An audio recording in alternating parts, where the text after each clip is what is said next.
15वीं व 16वीं शताब्दी में यूरोप के विश्वविद्यालयों के अनेक विद्वानों ने मानवतावादी विचारों को अपनाया और यूनान व रोम के क्लासिक ग्रंथों, ईसाई धर्म ग्रंथों के अध्ययन पर अधिक ध्यान दिया।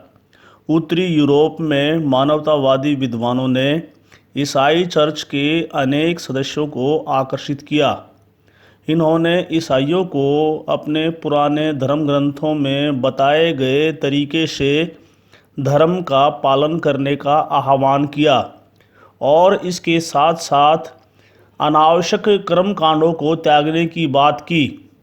इन्होंने यह कहकर निंदा की कि पहले हमारा धर्म सरल था, इन कर्मकांडों को बाद में जोड़ा गया है। मानव के बारे में इनका दृष्टिकोण बिल्कुल नया था, क्योंकि वे उसे एक मुक्त विवेकपूर्ण कर्ता समझते थे। वे एक दूरवर्ती ईश्वर में विश्वास रखते थे और मानते थे कि उसी ईश्वर ने इंसान को बनाया है, लेकिन उसे अपना जीवन मुक्त रूप से जीने की पूर्ण आज़ादी दी है। वे यह भी मानते थे कि मनुष्य को अपनी खुशी इसी विश्व में वर्तमान में ही ढूंढनी चाहिए। ईसाई मानवतावादी विद्वान जैसे इंग्लैंड के टॉमस मोर 1478-1535 ईस्वी और हॉलैंड के इरेस्मस का मानना था कि चर्च एक लालची और साधारण लोगों से बात बात पर लूट खसोट करने वाली संस्था बन गई है।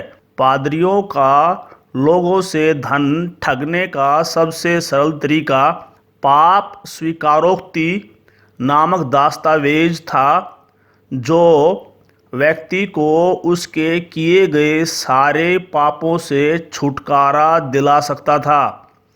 विद्वान ईसाइयों को स्थानीय भाषा में छपे बाइबल के अनुवाद से ज्ञात हो गया कि उनका धर्म इस प्रकार की प्रथाओं के प्रचलन की इजाज़त नहीं देता। इन विद्वानों ने इंडल्जेंस, पाप स्वीकारोक्ति अथवा दंड मोचन का विरोध करना शुरू कर दिया। यूरोप के प्रत्येक भाग में किसानों ने चर्च द्वारा लगाए गए टीथ नामक कर उपज का 10% भाग का विरोध किया। सामंतों के समान दर्जा हासिल करने से, राजकीय कार्यों में दखल देने से स्थानीय राजा भी चर्च से चिढ़ते थे।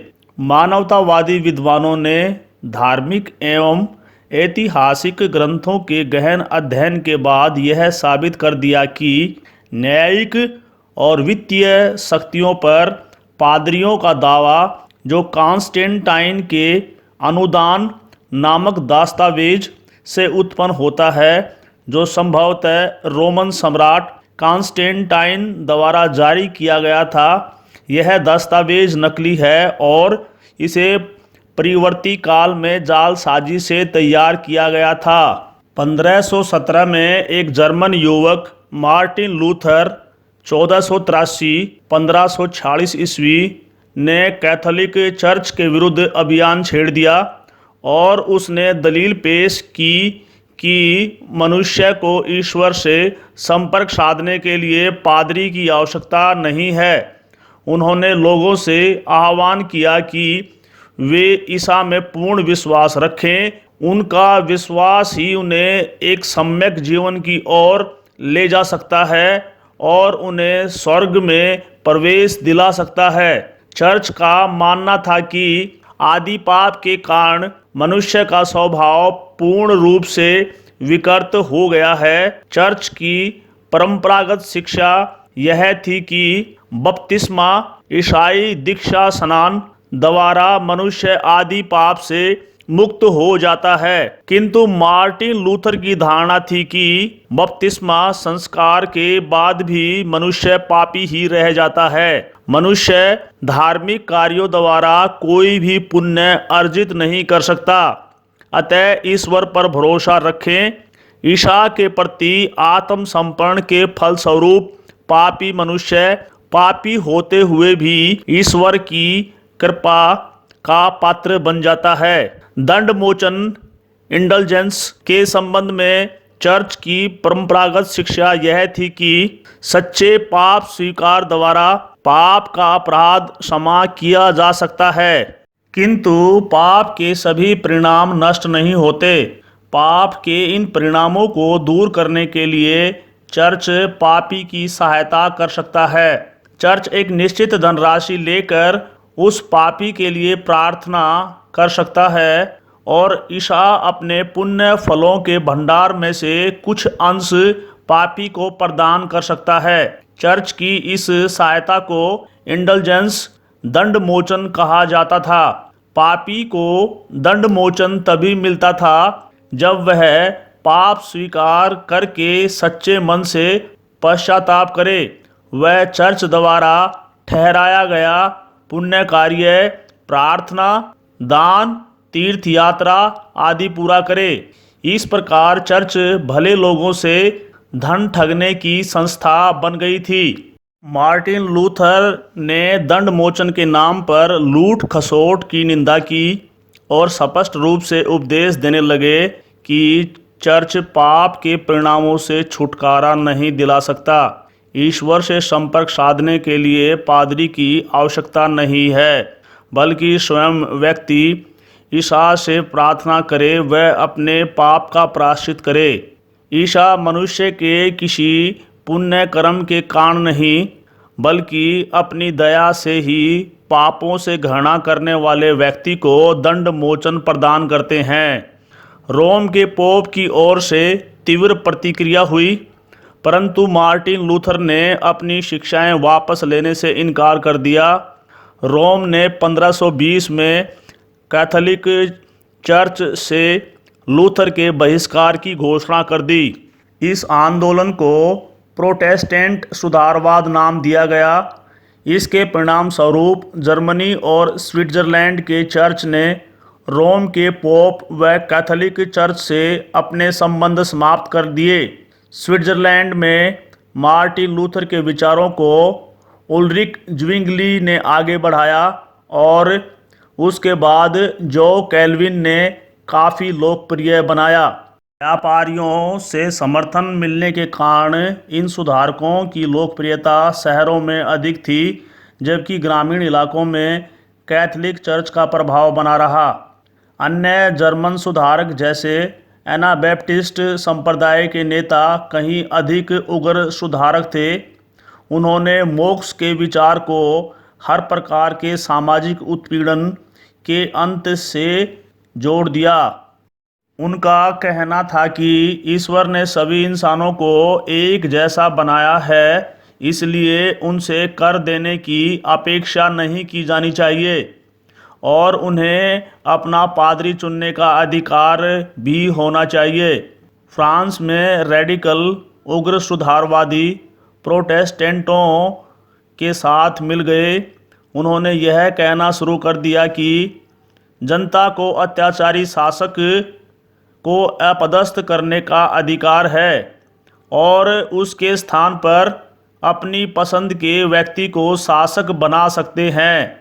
अब फ्रांस में भी कैथोलिक चर्च ने प्रोटेस्टेंट लोगों को अपनी पसंद के अनुसार उपासना करने की छूट दे दी। इंग्लैंड के शासकों ने रोम के पोप से अपने संबंध तोड़ दिए और इंग्लैंड के राजा रानी इंग्लैंड के चर्च के प्रमुख बन गए। लगभग एक शताब्दी तक यूनानी खगोल शास्त्री टालेमी का सिद्धांत पृथ्वी ब्रह्मांड का एक स्थिर केंद्र है विद्वानों ने पढ़ाया, चर्च ने माना और लोगों ने विश्वास किया। यह भी मान्यता थी कि सूर्य और तारे पृथ्वी के चारों ओर घूमते हैं। ईसाइयों का विश्वास था कि मनुष्य पापी है, पृथ्वी पापों से भरी पड़ी है और पापों की अधिकता के कारण स्थिर है। कोपरनिकस 1473-1543 ने यह घोषणा की कि पृथ्वी समेत सभी ग्रह सूर्य के चारों ओर परिक्रमा करते हैं। वे यह भी जानते थे कि उनकी इस नई खोज से परंपरावादी ईसाई धर्म अधिकारियों में घोर प्रतिक्रिया उत्पन्न हो सकती है। यही कारण था कि वह अपनी पांडुलिपि द रिवोल्यूशनिबस ऑर्बियम सिलेस्टियम को प्रकाशित नहीं कराना चाहते थे। 1543 ईस्वी में जब वह अपनी मृत्युशैया पर अंतिम सांसें ले रहे थे, तब उन्होंने अपनी पांडुलिपि अपने अनुयायी जोसिमरिटिकस को सौंप दी। चर्च ने कोपरनिकस के सिद्धांत को धार्मिक विश्वास के प्रतिकूल माना और पुरातन पंथियों ने यह कहकर खिल्ली उड़ाई कि पृथ्वी अपनी धुरी पर घूम रही है तो हमारे शरीर क्यों नहीं लुढ़क रहे। कोपरनिकस समय से आगे थे। उनके विचारों को ग्रहण करने में लोगों को थोड़ा समय लगा। इटली के वैज्ञानिक जियोदार्नो ब्रूनो 1548-1600 ईस्वी ने कोपरनिकस के सिद्धांतों में और सुधार किए। ब्रूनो ने दृढ़तापूर्वक कहा कि ब्रह्मांड की कोई सीमा नहीं, न पृथ्वी ब्रह्मांड का केंद्र है और न ही सूर्य। ब्रह्मांड अनगिनत तारों का समुच्चय है, जिसमें से प्रत्येक तारा हमारे सूर्य के समान और उससे बहुत दूर है। उसने इस बात पर भी जोर दिया कि पृथ्वी सूर्य के चारों ओर घूमती है। ब्रूनो को अपने धर्म विरोधी विचारों के कारण पादरियों की अदालत ने उसे जिंदा जलाने की सजा दी और उसे 16 फरवरी 1600 को जिंदा जला दिया गया। खगोल शास्त्री जोहानस केपलर 1571, 1630 और गैलीलियो गैलीली 1564, 1642 ने अपने लेखों द्वारा स्वर्ग और पृथ्वी का अंतर समाप्त कर दिया। केपलर ने अपने ग्रंथ कॉस्मोग्राफिकल मिस्ट्री में सूर्य केंद्रित सौर मंडलीय सिद्धांत को लोकप्रिय बनाया, जिससे यह सिद्ध हुआ कि सारे ग्रह सूर्य के चारों ओर वृत्ताकार रूप में नहीं बल्कि दीर्घ वृत्ताकार मार्ग पर परिक्रमा करते हैं। गैलीलियो ने अपने ग्रंथ द मोशन में गतिशील विश्व के सिद्धांतों की पुष्टि की। उसके द्वारा निर्मित दूरबीन उस समय का महानतम वैज्ञानिक उपकरण था। उसने चंद्रमा की सतह और सूर्य के धब्बों तथा बृहस्पति के उपग्रह का निरीक्षण किया। 1610 में उसने अपने परीक्षणों के आधार पर सिडरियस नंसियस नामक पुस्तक प्रकाशित की। उसने 2000 वर्ष पुराने सिद्धांत सूर्य का पृथ्वी के चारों ओर घूमना तथा पृथ्वी की श्रेष्ठता के विश्वास को चुनौती दी। गैलीलियो का एक और विस्तृत कार्य 1632 में dialogue concerning the two chief system of the world, the Ptolemaic and the Copernican के नाम से प्रकाशित हुआ, जिसमें टॉलेमी के ब्रह्मांड विज्ञान की आलोचना की गई। इसे सिर के बल उल्टा खड़ा पाया गया था। यूरोप के लोगों का विचार, जितना अधिक वजन होगा उतनी ही अधिक गति होगी। गैलीलियो ने इसे असत्य साबित कर दिया। उसने अपने नए सिद्धांत को प्रतिपादित किया कि गिरते हुए पिंड की गति उसके भार से नहीं बल्कि दूरी पर निर्भर करती है जहां से गिरता है। उसने चर्च से पूछा कि बाइबल जिस स्वर्ग के मार्ग को अवलोकित करता है वह स्वर्ग किस प्रकार चलता है। गैलीलियो के सिद्धांतों का चर्च के विचारों से संघर्ष होना स्वाभाविक था। परिणाम स्वरूप गैलीलियो पर चर्च ने मुकदमा चलाया और दुर्भाग्य से गैलीलियो को चर्च से माफ़ी मांगनी पड़ी। विडंबना यह थी कि चर्च प्राचीन धार्मिक ग्रंथों के ज्ञान को श्रेष्ठ मानता था और वैज्ञानिक परीक्षण या अवलोकित ज्ञान को अपने सामाजिक धार्मिक प्रभुत्व के खिलाफ चुनौती मानता था। मानवतावादी विद्वानों, कलाकारों, गणितज्ञों, खगोल शास्त्रियों और इंजीनियरों ने चिकित्सकों को मानव शरीर की संरचना को समझने और जांच करने में विशिष्ट सहयोग प्रदान किया। अब मानव शरीर विज्ञान, शरीर क्रिया विज्ञान व रोग शास्त्र तथा रसायन में प्रत्यक्ष निरीक्षण और प्रयोगों के आधार पर अध्ययन होने लगा। अब यह सिद्ध हो गया कि रोगों का कारण देह रसों की विकृति ही नहीं बल्कि रोगों की कुछ बाहरी वजह भी होती हैं।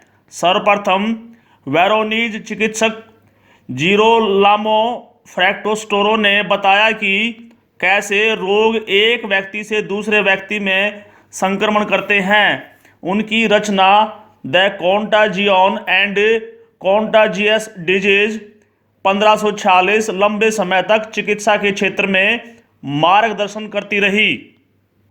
16वीं शताब्दी के प्रसिद्ध विद्वान व वैज्ञानिक विलियम हार्वे 1578-1657 ने दूसरी शताब्दी की गैलन की प्रस्तुति ध्वस्त कर दी। हार्वे ने अपनी पुस्तक द्वारा सिद्ध किया कि रुधिर का निश्चित ही परिसंचरण होता है। रुधिर हृदय के एक भाग से निकलता है और दूसरे भाग में वापस भीतर आता है। रसायन शास्त्र के क्षेत्र में रॉबर्ट बायल 1627-1691 ने प्रदर्शित किया कि गैसों का आयतन दबाव पर निर्भर करता है। यदि दबाव बढ़ जाएगा तो गैस का आयतन कम हो जाएगा और दबाव घटने से गैस के आयतन में वृद्धि होगी।